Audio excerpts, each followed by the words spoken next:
Troy McClure and Lionel Hutz are widely regarded as two of the greatest side characters to ever appear on The Simpsons. Oh, hi, I'm Troy McClure. You might remember me from such self-help videos as Smoke Yourself Thin and Get Confident, stupid. Hutz is the name, Mr. Simpson. Lionel Hutz, attorney at law. Here's my card. And they're responsible for some of the funniest moments across the entire series. Can you imagine a world without lawyers?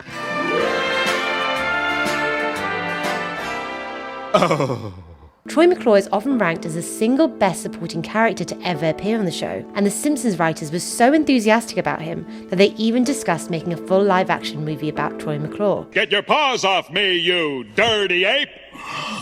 He can talk. But after season 10, Troy McClure and Lionel Hutz suddenly disappeared. Now, if you ever spot the two characters in The Simpsons at all, you'll only see them in silent cameos, in the background of an episode, eerily not saying a single word. And the real reason behind their disappearance is much darker and far more tragic than most TV fans realise. It all comes down to the fate of Phil Hartman, the legendary voice actor who brought these characters to life. It was a fate brought about by Phil Hartman's wife, Bryn Omdahl, a woman consumed by jealousy and resentment for her husband's fame.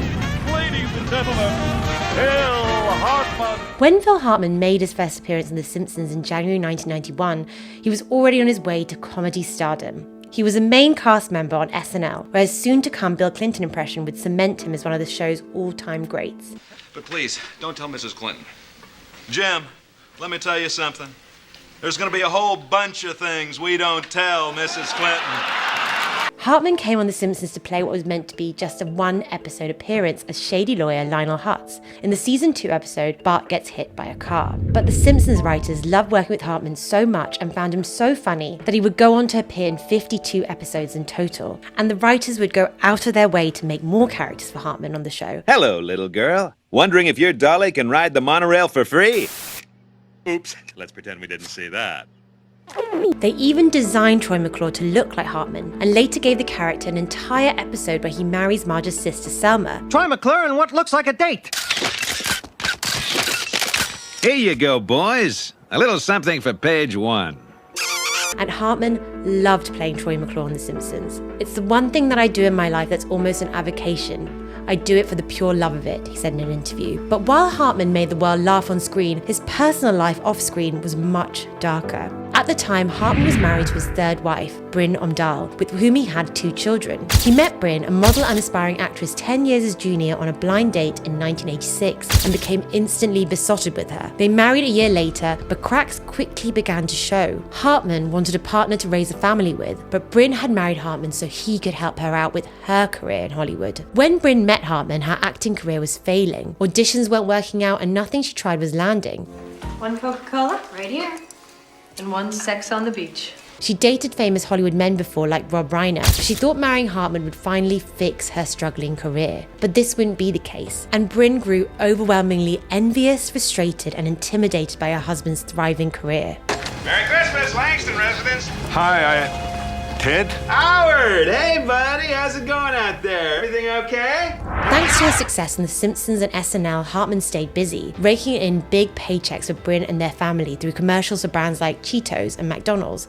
You mechanic here, people are rushing to McDonald's to get a 99-cent McChicken or a 99-cent fillet of fish. Phil was getting a lot of attention and being celebrated as one of the funniest comedians in America. But Bryn wasn't getting any attention, and she was resenting him more and more for that. Bryn craved a piece of Hartman's fame, and in her desperation, she often tried to insert herself into his career, hoping to use his celebrity as a springboard for her own. And Hartman, wanting to avoid conflict with Bryn, usually went along with it. Bryn insisted on joining Hartman during his interview on The Howard Stern Show, where her presence came off as awkward and out of place. Were they as beautiful as Bryn?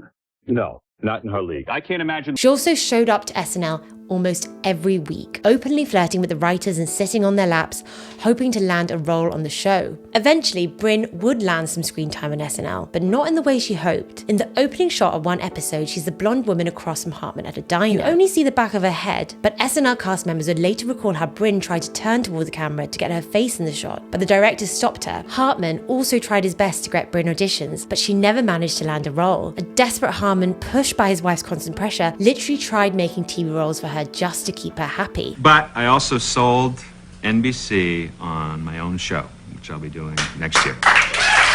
And when NBC offered Hartman his own sketch series, The Phil Show, at the height of his career, he pushed for Bryn to have a lead role instead of a more experienced actress. The writers were stunned. Bryn just didn't have the comedy skills. After this, The Phil Show never made it past development. As Bryn's anger and jealousy grew, she turned physically and emotionally abusive toward Hartman. More than once, he had to take their kids to stay with friends or family due to Bryn's outbursts. I can't cheat on my wife. She's psychic.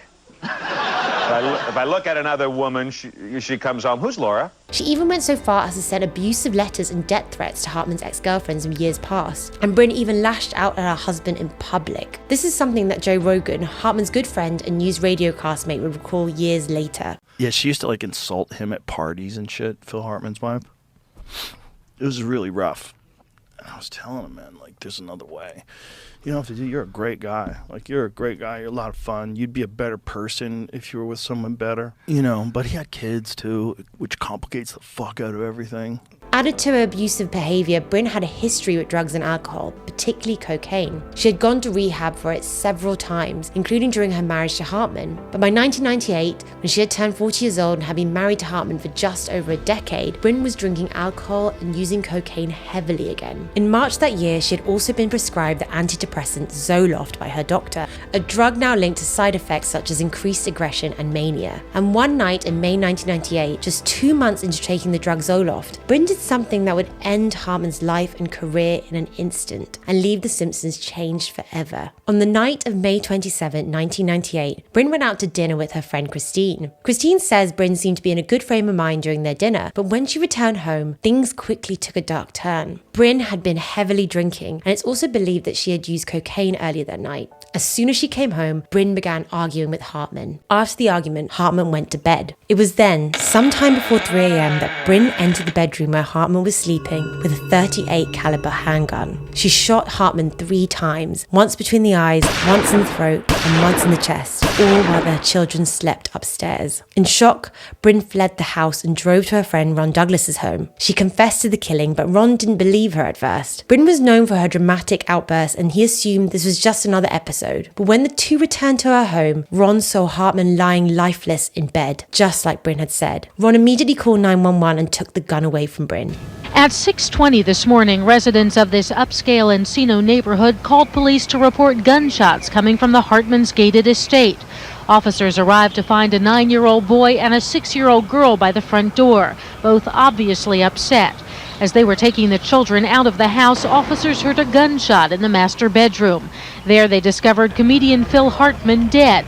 Authorities say it appears his wife Bryn shot him, then turned the gun on herself. After news broke of Hartman's shocking murder at the hands of his wife, The Simpsons immediately cancelled rehearsals as colleagues and fans alike were left reeling in grief. In the months following Hartman's death, The Simpsons writers considered casting Harry Shearer, who provides voices for Mr. Burns and Ned Flanders, to take over Hartman's characters. But they ultimately decided to retire the roles of Lionel Hutz and Troy McClure and every other incredible character that Hartman had voiced. Hartman's final appearance came in the season 10 episode Bart the Mother, recorded shortly before his death. It was the last time audiences would ever hear him as his most iconic character, Troy McClure. Of course, one thing Mother Blue Jay can't defend against is a set of steel tongs. The episode was dedicated to Hartman and recognised his major contribution to the series, one that many fans see as part of The Simpsons' golden age. A golden age which for some fans ended with Hartman's untimely death.